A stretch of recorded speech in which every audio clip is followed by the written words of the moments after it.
नमस्कार, स्वागत है आपका हेल्थ स्पेशल शो हेल्थ गुरु में। मैं हूं राहुल सिन्हा। बदलती लाइफस्टाइल के साथ हमारे हेल्थ पर इसका बहुत असर पड़ता है और ऐसे ही एक हेल्थ इशू है गोइटर। दरअसल थायराइड टिश्यू का असामान्य बढ़ना ही गोइटर होता है। थायराइड एक तितली के आकार की ग्रंथि होती है जो गर्दन के अंदर ठीक कॉलर बोन के ऊपर होती है। यदि थायराइड बहुत बड़ी हो जाए तो खांसी का कारण बन सकता है और इससे निगलने या सांस लेने में भी तकलीफ होती है। गोइटर आमतौर पर पीड़ा रहित होते हैं और 50 साल से अधिक उम्र की महिलाओं में ज़्यादातर पाया जाता है। लेकिन क्या बिना सर्जरी के गोइटर का इलाज संभव है?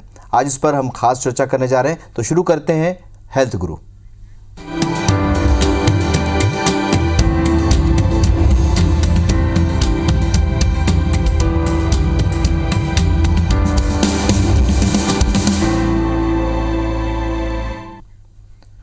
और आज इस विषय पर चर्चा के लिए हमारे साथ जुड़ रहे हैं डॉक्टर प्रशांत पोटे, जो कि एमएमआई नारायण हॉस्पिटल रायपुर में कंसल्टेंट इंटरवेंशनल रेडियोलॉजिस्ट हैं। प्रशांत जी, आपका बहुत बहुत स्वागत है। डॉक्टर साहब, गोइटर को समझने की कोशिश करेंगे क्योंकि ये सामान्य तौर पर घेंघा रोग इसे शायद कहा जाता है। थोड़ा विस्तार से समझाइए कि आखिरकार ये क्या होता है। थायराइड एक ग्रंथि होती है हमारे गले के इसमें, जो थायराइड हार्मोन प्रोड्यूस करती है। अगर इसमें एबनॉर्मल सेल ग्रोथ चालू हो जाता है तो ये ग्रंथि का साइज़ धीरे धीरे बढ़ता है। सामान्य तौर पे अगर पहले तो छोटा सा गठान बनेगा, वो अपने को फील भी होता है या कभी कभी फील भी नहीं हो सकता है, बट धीरे धीरे इसका आकार बढ़ सकता है और ये साइज़ बड़ा होने के बाद ही विजुअली दिखता है। अगर मानिए कि इसका साइज़ काफ़ी बड़ा हो जाता है तो सेम एरिया में एक विंड पाइप होता है जो ऑक्सीजन लेके जाता है, उस पर दबाव डाल सकता है तो सांस लेने में दिक्कत हो सकती है।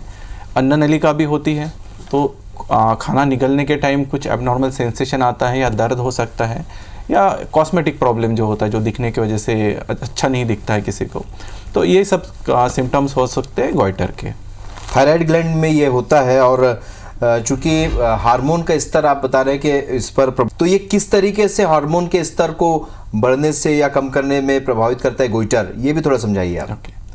देखिए, थायराइड ग्लैंड का काम रहता है थायरोक्सिन हार्मोन प्रोड्यूस करना। ये बहुत सारे मेटाबॉलिज्म में काम आता है बॉडी के लिए। बट अगर हम देखेंगे कि जिसके गले में सूजन है तो हम थायराइड का टेस्ट कराते हैं, ऑब्वियसली ब्लड टेस्ट होता है, उसमें हम 3 चीज़ें दिखते हैं, T3, T4 और TSH। तो हमने पाया है कि मोस्ट ऑफ द पेशेंट में, जैसे अप टू 70% केसेस में जिनमें थायराइड ग्लैंड में स्वेलिंग है, उनमें ये थायराइड का लेवल नॉर्मल होता है। सिर्फ 30% केसेस में हो सकता है ये कम या ज़्यादा हो सकता है। थायराइड हार्मोन का लेवल डिफरेंट होना, कम या ज़्यादा होना, जैसे हाइपोथायराइड या हाइपरथायराइड, ज़रूरी नहीं कि हर केस में थायराइड ग्लैंड का स्वेलिंग हो या कुछ गठान जैसा दिखे। बट अगर गठान है तो थायराइड हार्मोन आपका नॉर्मल भी हो सकता है, बढ़ा हुआ भी हो सकता है और कम भी हो सकता है। तो आप ये कह रहे हैं कि स्वेलिंग हो भी और ना भी हो, ये दोनों की संभावना बनी रहती है। बिल्कुल। तो फिर ये कैसे पता चलेगा कि जो मरीज है वो गोइटर उसको से प्रभावित है और इसका इलाज करना होगा? ओके, फर्स्ट थिंग, अगर आपको गले में सूजन दिख रही है तो वो एक कंफर्म करना ज़रूरी है कि ये थायराइड का ही स्वेलिंग है, क्योंकि गले में तो काफ़ी सारी चीज़ें रहती है। लिम्फ नोड हो सकते हैं जो कॉमनली इनलार्ज हो जाते हैं, तो उसके टेस्ट करना काफ़ी सिंपल होता है। एक सोनोग्राफी कर सकते हैं, सोनोग्राफी में पता चलेगा कि इसमें गठान है, एक साइड में है, दोनों साइड में है, या कुछ सिस्ट जैसा बना है जिसमें पानी जम गया है, या फिर ये थायराइड का स्वेलिंग है नहीं या लिम्फ नोड का स्वेलिंग है। तो ये सिंपल टेस्ट होता है सोनोग्राफी, जिससे हम ये पता कर सकते हैं।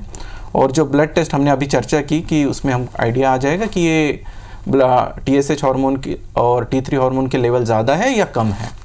सोनोग्राफी से इसका पता चल सकता है, आप बता रहे डॉक्टर साहब, लेकिन सोनोग्राफी सेंटर में जाने से पहले भी क्या इसकी जानकारी ले सकते हैं? क्या कैसे पता चलेगा? क्योंकि क्या आपको खाने में या कुछ पीने में दिक्कत हो रही है, क्या ये पहला सिम्टम हो सकता है इसका? नहीं, सबसे पहला सिम्टम होता है इसका विजुअली दिखना। मतलब अगर यहाँ पे कुछ गठान दिख रही है तभी वो अपने को पता चल जाता है कि ये सेंट्रल लाइन में है तो थायराइड की गठान हो सकती है। अभी हमको इसको कंफर्म करना है।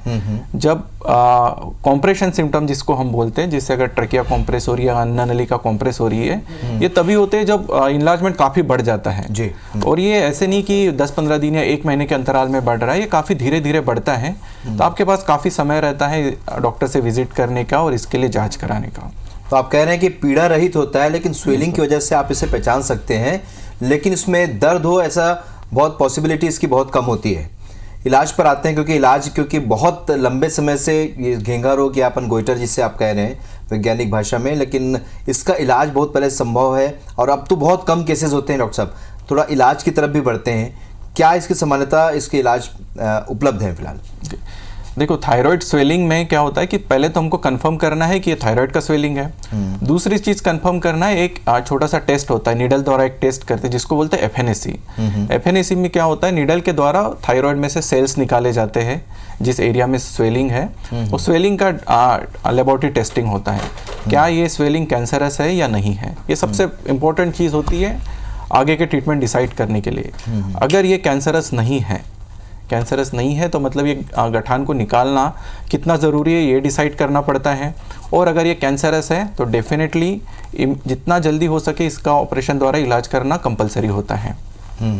इलाज इसका बहुत संभव है और बहुत सामान्य तौर पर इसका इलाज हो सकता है। डॉक्टर साहब आप बता रहे हैं, तो क्या क्या इसमें इलाज है, क्या क्या हमारे रायपुर की अगर हम बात करें, क्योंकि क्या एक सर्जरी एक इलाज है डॉक्टर साहब?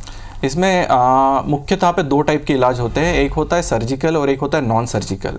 जी। जो क्लासिकल सर्जिकल चीज़ें होती है वो मैं आपको पहले बताता हूँ। जैसे क्लासिकल सर्जरी होती है जिसमें थायराइड का 50 to 60% पार्ट निकाला जाता है। अगर मानिए कि स्वेलिंग एक ही साइड में है थायराइड के, इसमें छोटा सा स्कार आएगा और ये सर्जरी सामने से की जाती है, तो 50 to 60% ऑफ थायराइड निकाल दिया जाता है। जो नॉर्मल बचा हुआ थायराइड है वो काम करता है, हार्मोन प्रोड्यूस करता है, ठीक है। अगर मानिए कि दोनों साइड थायराइड के इसमें गठान हो गई है और काफ़ी ज़्यादा बढ़ गया है, तो इसमें सब टोटल थायराइडेक्टोमी करना पड़ता है, मतलब most of the part of thyroid निकालते हैं सर्जरी में। अभी आते हैं लेटेस्ट जो एडवांस टेक्निक्स करते हैं, इसमें आता है एक रोबोटिक, काफ़ी चर्चा में रहता है आजकल, हर हॉस्पिटल में रोबोटिक सर्जरी होने लगी है। तो उसमें होता है कि कान के पीछे एक छोटा सा पॉकेट बना के इस एरिया की सर्जरी करते हैं। काफ़ी इनोवेटिव है और काफ़ी नई चीज़ें हैं। देखिए कि इसका मेन बेनिफिट ये होता है कि यहाँ पे स्कार नहीं आएगा, किसी को दिखेगा नहीं सर्जरी कहाँ से हुई है।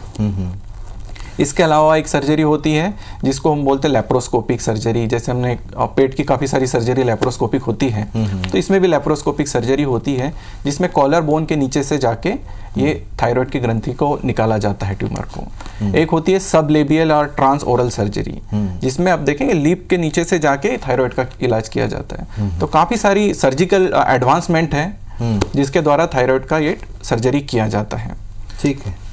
अभी हम दूसरी जो हम एक बात करने वाले हैं जो नॉन सर्जिकल है जी, जिसमें हम बिना सर्जरी के भी थायराइड का इलाज कर सकते हैं। अच्छा। जिसमें एक छोटी सी नीडल द्वारा, सिर्फ जैसे एफएनएसी का नीडल होता है उसी तरह एक बड़ा नीडल होता है जिसके द्वारा थायराइड नोड्यूल को या सिस्ट को बर्न किया जाता है, अंदर से जलाया जाता है।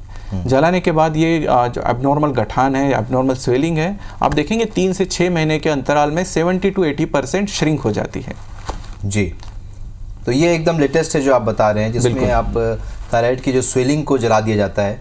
तो डॉक्टर साहब, ये हमारे हॉस्पिटल अगर हम बात करें, NHMMI की अगर हम बात कर रहे हैं, क्या यहाँ पर ये उपलब्ध है और लोग कैसे आप तक पहुँच सकते हैं और इसकी पूरी जानकारी लेकर इस ट्रीटमेंट की ओर आगे बढ़ सकते हैं?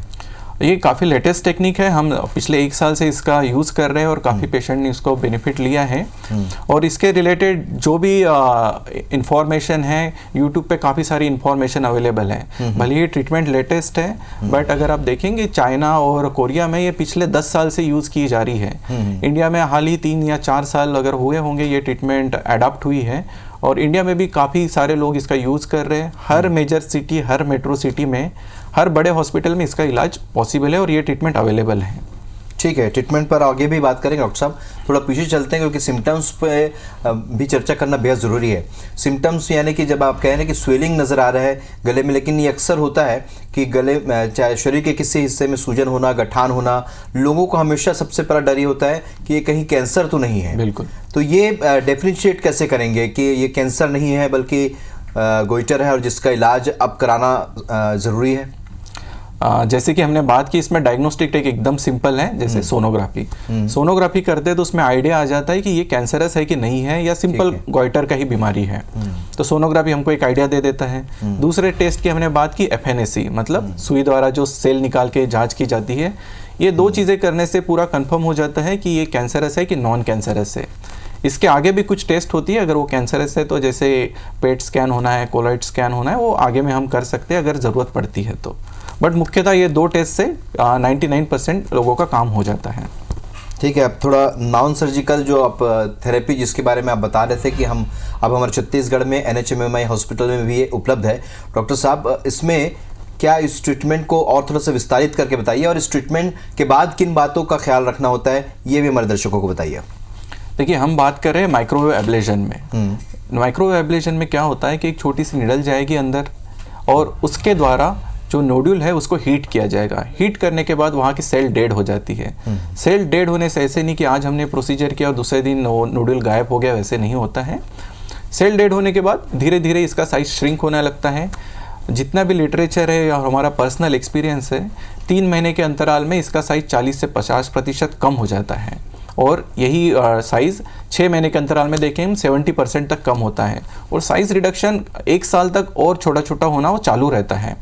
तो इसका बेनिफिट अगर हम देखेंगे कि अगर कोई नोडल बहुत बड़ा है तो कभी कभी ये इसका सेकंड सेटिंग भी करना की ज़रूरत पड़ सकती है, but most of the time ये ज़रूरत नहीं पड़ती अगर नोडल 6 सेंटीमीटर से कम साइज़ का है। तो बहुत रेयर केस में सेटिंग सीटिंग की ज़रूरत पड़ती है जहाँ पर मरीज को फिर से आना पड़ता है इस ट्रीटमेंट के लिए। डॉक्टर साहब, लेकिन क्या ये फिर से हो सकता है? जैसे किसी मरीज को हुआ, आपने ट्रीटमेंट कर दिया, तो क्या इसके फिर से होने की संभावना रहती है क्या? देखिए, हमारे एक्सपीरियंस में तो इसके चांसेस बहुत कम होते हैं। प्रैक्टिकली 95% केसेस में ज़रूरत नहीं पड़ती है, बट थ्योरेटिकली हम कंसिडर कर सकते हैं कि अगर हार्मोनल इम्बैलेंस परसिस्टेंट है या कुछ डाइटरी चेंजेस ऐसे हैं, उसके वजह से फिर से दोबारा हो सकता है या दूसरे जगह पे हो सकता है। मतलब अभी एक साइड के थायराइड में हुआ है तो दूसरे जगह के थायराइड में हो सकता है, जिसका हमने ट्रीटमेंट अभी तक किया नहीं है। तो ट्रीटमेंट के बाद, जो आप जिस ट्रीटमेंट के बारे में बता रहे हैं, उसके बाद किन बातों का ख्याल रखना होता है? क्या खान पान सामान्य तौर पर वो मरीज कर सकता है या उनमें भी कुछ बातों का ख्याल रखना होता है? बिल्कुल, ये जो प्रोसीजर होती है डे केयर प्रोसीजर होती है। डे केयर का मतलब होता है आप ओपीडी में आएंगे, ये प्रोसीजर आधा घंटे का होता है हार्डली, और उसके 2 घंटे बाद हम आपकी छुट्टी कर सकते हैं, आप घर जा सकते हैं, रेस्ट कर सकते हैं। और इसमें कोई टाका या चीरा नहीं लगता है, तो फॉलोअप के लिए आना है, टाका निकालने के लिए आने के भी रिस्क नहीं है, कुछ ब्लीडिंग की भी रिस्क नहीं है। और जो मेन सर्जरी का इशू होता है रिकरेंट लैरिंजियल नर्व डैमेज होने का, रिकरेंट लैरिंजियल नर्व मेनली आवाज़ की क्वालिटी कंट्रोल करता है। अगर ये नर्व डैमेज हो जाती है तो आप सोचेंगे जिसका फीमेल है उसका वॉइस मेल जैसा हेवी हो जाता है, तो ये रिस्क भी इसमें नहीं रहती है। तो ये सारी रिस्क से फ्री रहता है, तो आप नेक्स्ट डे से ही अपना रूटीन एक्टिविटी रिज्यूम कर सकते हैं। अगर आप ऑफिस जा रहे हैं तो आप ऑफिस का काम कर सकते हैं, और डेली एक्टिविटी तो आप सेम डे से ही रिज्यूम कर सकते हैं। कुछ डाइटरी चीज़ें हैं जो आपको फॉलो करना है, जो हर थायराइड पेशेंट के लिए अनिवार्य होता है। जैसे कि कुछ अगर खान पान में चीज़ें रहती है जो आपको अवॉइड करना होता है, जैसे गोभी की सब्जी, मिल्क एंड मिल्क प्रोडक्ट्स, और ये सारी चीज़ें क्या होता है गॉइट्रोजेनिक होती है, मतलब ये गॉइटर होने की संभावनाएं बढ़ाती है। तो ये सारी चीज़ें हमको खाने में इससे रिस्ट्रिक्शन रखना है। तो ये लेटेस्ट ट्रीटमेंट डॉक्टर साहब बता रहे हैं, इसमें सर्जरी की ज़रूरत नहीं। और सबसे अहम बात डॉक्टर साहब ने बताई है कि डे केयर जैसा, यानी आपको आना है हॉस्पिटल में, ये ट्रीटमेंट लेना है और 2 घंटे के आसपास आपको का वक्त आपको हॉस्पिटल में बिताना है, जिसके बाद आपकी छुट्टी हो जाएगी। लेकिन कुछ बातों का जो शुरुआती दौर में ख्याल रखना होता है डॉक्टर साहब जैसे कि बता रहे हैं। अब पुरानी पद्धति की तुलना में ये जो नई पद्धति डॉक्टर साहब, वो कैसे अलग और बेहतर है? देखिए, पुरानी पद्धति जो क्लासिकल सर्जिकल ट्रीटमेंट हम बोलते हैं, इसमें मेन प्रॉब्लम यही होता है कि सब यहाँ से सर्जरी की जाती है तो स्कार आने का एक रिस्क रहता है, और किसी किसी पेशेंट में हाइपरट्रोपिक स्कार हो सकता है और किलॉइड बन सकता है। देखा होगा जिसमें ना स्कार होता है काफ़ी मोटा हो जाता है, तो ये किसी किसी में संभावना होती है किलॉइड बनने की, तो ये मुख्य प्रॉब्लम होता है। दूसरा है ये पूरा एनेस्थेशिया में करते हैं ओपन सर्जरी, प्लस यहाँ पे रिकरेंट लैरिंजियल नर्व की जैसे हमने अभी बात की कि वॉइस चेंज होने की रिस्क रहती है। दूसरा ब्लीडिंग का रिस्क रहता है और आईसीयू स्टे लगता है। ये मुख्यतः इससे रिलेटेड प्रॉब्लम्स हैं। तो ये प्रॉब्लम्स ओवर करने के लिए टेक्नोलॉजिकल एडवांसमेंट जब रिसर्च किया गया तो ये माइक्रो एब्लेशन काफ़ी इफेक्टिव पाया गया है, जिसमें हम ट्रीटमेंट कर रहे हैं एक निडल द्वारा, जिसमें ना आपको आईसीयू में रुकने की ज़रूरत है, ना कोई टाका या चीरा लगने वाला है, ना कोई ब्लड लॉस होने वाला है, ना ही कोई जनरल एनेस्थीसिया की ज़रूरत है। ये सिंपल एक लोकल एनेस्थीसिया दिया जाता है जहाँ से हम सुई एंटर करते हैं। तो ये काफ़ी सारे बेनिफिट है as compare to the open surgery. हाँ, कभी कभी किन पेशेंट में ओपन सर्जरी की ज़रूरत पड़ती है और वो करना भी चाहिए। जैसे कि हमने बात की कि अगर ये कैंसरस है तो इसमें डेफिनेटली ओपन सर्जरी ही करना होता है। ये जो माइक्रो एब्लेशन ट्रीटमेंट की हम बात कर रहे हैं, ये सिर्फ नॉन कैंसरस या गॉइटर वाले पेशेंट के लिए ही फायदेमंद है और उन्हीं के लिए इंडिकेटेड है। तो माइक्रो एब्लेजन पर आज हम चर्चा कर रहे हैं। जैसे डॉक्टर साहब बता रहे हैं, माइक्रो एब्लेजन पर जो थायराइड जो बढ़ गया होता है उसे थोड़ा थोड़ा जला दिया जाता है, जिसके बाद उसको सिकुड़ जाता है, जिससे उसका साइज छोटा हो जाता है और मरीज को राहत मिल जाती है। लेकिन गोइटर जब होता है डॉक्टर साहब, तो ये क्या शुरुआती दौर में किन बातों का ख्याल रखना पड़ता है और कैसे, क्या कोई ऐसी कोई योगा या प्राणायाम के जरिए भी क्या इससे नियंत्रित किया जा सकता है? लाइफ स्टाइल में बदलाव कितना मायने रखता है? देखिए, हर ट्रीटमेंट का बेसिक आपको लाइफस्टाइल मॉडिफिकेशन करना ही है। ऐसा नहीं कि कोई ऑपरेशन करा लिया और आप निश्चिंत होकर आप समोसा कचौरी खाने बैठ गए। ये ध्यान रखना है कि आपको लाइफस्टाइल मॉडिफिकेशन करना है। जैसे आपने देखा होगा कि थायराइड का जो इशू है प्रेगनेंसी के दौरान काफ़ी बढ़ जाता है। तो ये कुछ ना हार्मोन रिलेशन इस थायराइड ग्रंथि के ग्रोथ के साथ पाया गया है। जो पेशेंट में मोटापा ज़्यादा है या ओवरवेट है, उन पेशेंट में थायराइड का प्रॉब्लम ज़्यादा होता है। तो ये एस्ट्रोजन हार्मोन रिलेटेड इसमें ग्रोथ होती है। प्लस अगर हम देखेंगे कि अगर जिनका लाइफस्टाइल सेडेंटरी है, मतलब एक्सरसाइज नहीं कर रहे हैं या वेट बढ़ रहा है, इन पेशेंट में भी थायराइड का प्रॉब्लम ज़्यादा होता है। तो लाइफस्टाइल मॉडिफिकेशन में हम यही सब चीज़ें रिवर्स करना चाहते हैं। आप रेगुलर एक्सरसाइज कीजिए, जिससे आपका स्ट्रेस लेवल भी कम होगा। और एक हार्मोन होता है कॉर्टिसोल हार्मोन का रिलेशन होता है थायराइड हार्मोन से। जैसे स्ट्रेस बढ़ता है, कॉर्टिसोल का लेवल बढ़ता है, और स्ट्रेस कम होता है तो लेवल कम हो जाता है। कॉर्टिसोल का लेवल बढ़ने से आपका जो थायराइड का लेवल है वो कम हो जाता है। थायराइड का लेवल कम होने की वजह से फिर थायराइड ग्रंथि को ज़्यादा काम करना पड़ता है और उसी वजह से उसका एनलार्जमेंट होता है। सिंपल भाषा में अगर समझे तो इसका इलाज सिंपल है। आपको अपना स्ट्रेस कम करना है, या आप एक्सरसाइज द्वारा कर सकते हैं। रेगुलर जो आपकी एक्टिविटीज़ है उनमें दिलचस्पी ला के कर सकते हैं। इससे कॉर्टिसोल का लेवल भी कम होगा और आपका थायराइड का हेल्थ अच्छा रहेगा। तो लाइफस्टाइल को बदलने की ज़रूरत जैसे हर तरह की समस्याओं में होती है, यहाँ पे भी महसूस की जाती है। और जैसा डॉक्टर साहब बता रहे हैं कि माइक्रोवेव एब्लेजन, जो कि अब फिलहाल एकदम नई तकनीक है और NHMA हॉस्पिटल में उपलब्ध है, और सबसे अहम बात यह है कि इन तमाम ट्रीटमेंट्स के लिए अब कहीं जाने की ज़रूरत नहीं है, हमारे छत्तीसगढ़ में ये उपलब्ध है। डॉक्टर साहब, लाइफस्टाइल पर हमने चर्चा की, लेकिन खान पान एक बहुत बड़ा इशू है, क्योंकि सिर्फ हम इसकी बात करें कि गोइटर की बात करें, ऐसा नहीं है। हर बीमारी में, हर स्वास्थ्य संबंधी समस्या में ये बहुत ज़रूरी होता है। आपकी लाइफस्टाइल के साथ आपके खान पान में भी बदलाव की ज़रूरत होती है। गोइटर के संबंध में आप क्या कहना चाहेंगे? देखिए, हम अब इसी में चर्चा कर रहे थे कि हमको high fat content food avoid करना है, सोयाबीन रिलेटेड फूड अवॉइड करना है, और डेयरी प्रोडक्ट्स अवॉइड करना है। जैसे कैबेज होता है, गोभी, इसी ये सब चीज़ें ना गोइट्रोजेनिक होती है, जिसमें थायराइड का अगर स्वेलिंग छोटा सा है तो आगे जाके बढ़ सकता है। तो ये सब चीज़ें अवॉइड करें। खाने में जो माइक्रो मिनरल्स जिसको बोलते हैं ना, सेलेनियम और जिंक, ये 2 माइक्रो मिनरल्स होते हैं, इनके कमी से भी गोइटर होता है। पहले तो आयोडीन की कमी से होता था, बट आजकल गवर्नमेंट रेगुलेशन कंपलसरी है कि आपको आयोडाइज नमक ही मिलेगा। तो आयोडीन के कमी की वजह से ये आजकल नहीं हो रहा है। बट ये माइक्रो न्यूट्रिएंट जिसकी हम बात कर रहे थे, सेलेनियम और जिंक, अगर ये आपके डाइट में कम है तो गोइटर होने के चांसेस ज़्यादा है और ये बढ़ने के भी चांसेस ज़्यादा है। ठीक है, लेटेस्ट टेक्निक है माइक्रोवेव एब्लेजन, जैसे जिसके बारे में आप बता रहे हैं डॉक्टर साहब, और ये इलाज तो अब अच्छा मिल गया और संभव है कि आप बहुत अच्छे तरीके से इसका ट्रीटमेंट हो जाता है। लेकिन अगर दवाइयों की बात करें या सिर्फ दवाइयों से नियंत्रित करने की बात करें, तो क्या हमको एट लास्ट माइक्रोवेव एब्लेजन में जाना ही पड़ता है, या कभी कभी जो मरीज़ है वो दवाइयाँ खाकर भी ठीक हो जाता है? देखिए, अनफॉर्चुनेटली आप बोल सकते हैं कि जितनी भी ये दवाइयाँ ट्राई की गई है वो हार्मोन रेगुलेशन के लिए है। मतलब अगर आपका थायराइड हार्मोन कम है तो उसके लिए बढ़ाने के लिए दवाई दी जाती है।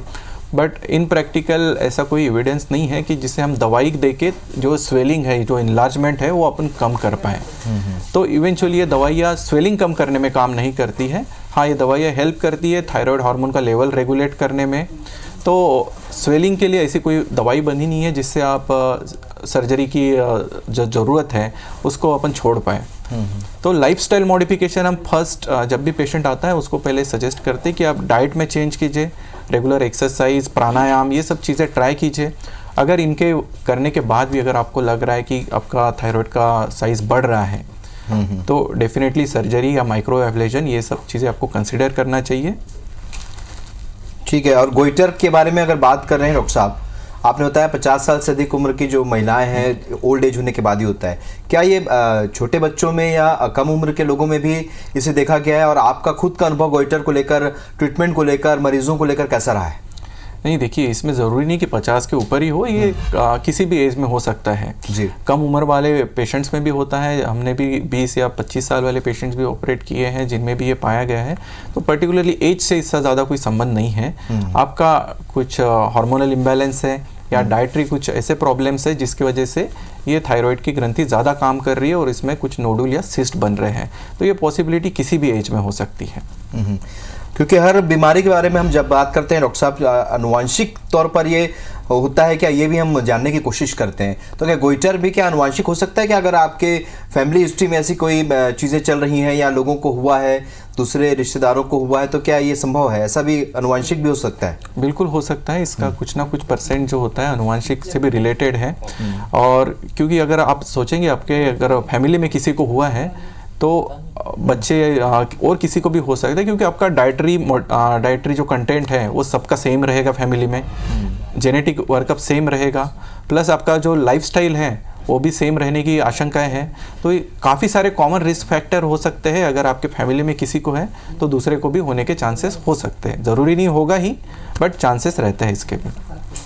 तो आज हमने जाना है गोइटर के बारे में और इसके ट्रीटमेंट के बारे में, जो कि डॉक्टर साहब बता रहे थे। लेटेस्ट ट्रीटमेंट है माइक्रोवेव अब्लेशन, और जिसके बारे में विस्तार से डॉक्टर साहब ने बताया। डॉक्टर प्रशांत पोटे हमारे बीच मौजूद रहे नारायणा हॉस्पिटल से, NHMMI हॉस्पिटल से। तमाम जो ट्रीटमेंट है वो छत्तीसगढ़ में ही उपलब्ध है। ऐसे में लोगों को घबराने की ज़रूरत नहीं है, बहुत ही क्यूरेबल है, इसका इलाज संभव है, इसलिए घबराने की ज़रूरत नहीं है। और अगर ये समस्या होती है तो आप NHMMI हॉस्पिटल पहुँच इसकी पूरी जानकारी ले सकते हैं। डॉक्टर साहब, आप हमारे साथ जुड़े इसलिए बहुत बहुत शुक्रिया आपका। धन्यवाद।